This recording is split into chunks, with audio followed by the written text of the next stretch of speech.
everyone, welcome. My name is Phoenix, and this is the Consumer's Guide to Filmmaking. Some Kind of Heaven, 2021, Lance Oppenheim. This film chronicles the lives of the residents of a retirement village in Florida known as The Villages.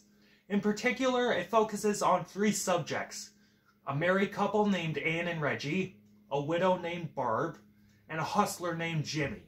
This film follows their trials, tribulations, and adventures in the villages and how it has impacted them. This was a very funny, charming, and heartwarming documentary about the many subtle facets of aging.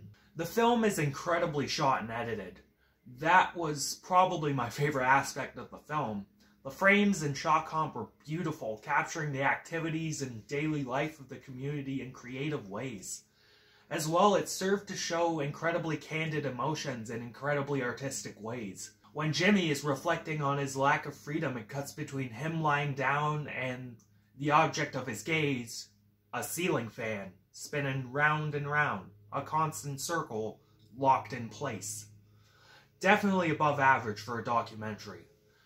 It's shot in a 4:3 aspect ratio. It provides us that candid home movie feel. We are genuinely getting a small, authentic slice of life, and it feels incredibly personal. The score in this film is great.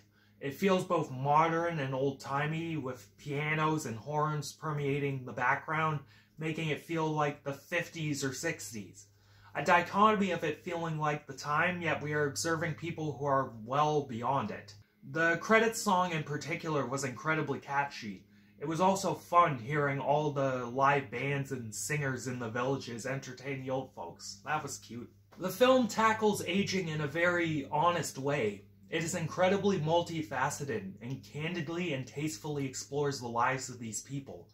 It doesn't hold back and shows the worst and the best of their experience at the villages. Our first subject is a married couple, and it tackles a very tumultuous time in their relationship. Reggie, the husband, has been doing a fuck ton of drugs and has been off his fucking rocker. Eventually, it lands him in court. Throughout all of it, his wife, Anne, sticks by his side, but constantly doubts her decision. It shows relationships are hard, even at that age, and that is refreshing. The next subject is Barb, a widow who came to the villages after her husband passed away from cancer. She tries to get back in the dating scene after her husband died, but it doesn't quite work out. She realizes that after being married for so long, that dating might not be in her view just quite yet, and she's just gonna have a good time. Being alone is nothing to be ashamed of. It's a powerful message for anyone dealing with the loss of a loved one. Jimmy is probably the funniest as well as the most sad. He's a hustler who lives out of his van and trying to lay low from the cops. He tries to make ends meet and make his life better, but it doesn't quite work and he becomes desperate, contemplating suicide even. He then meets a woman and moves in with her. However, he realizes that he can't change and that all that happened when he married this woman is that he feels trapped. So he goes back to his van. He realizes that he can't change even at his age. Stubbornness at elderly ages is very prevalent and change can be hard. It's sad to see him pass up a good thing because he can't handle normalcy. My only nitpick with this film is that it didn't tackle the broader sociological aspects of retirement communities too much.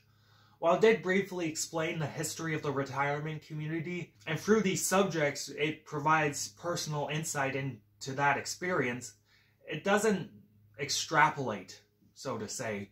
I wanted to hear the broader sociological framework talked about a little more.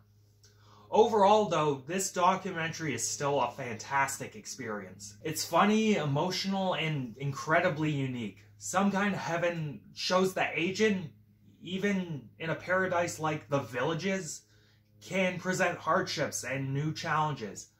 It is merely another chapter in your life, and not necessarily the end either. Highly recommended. And I'm feeling a 9.5 out of 10 on this one. Great fucking documentary.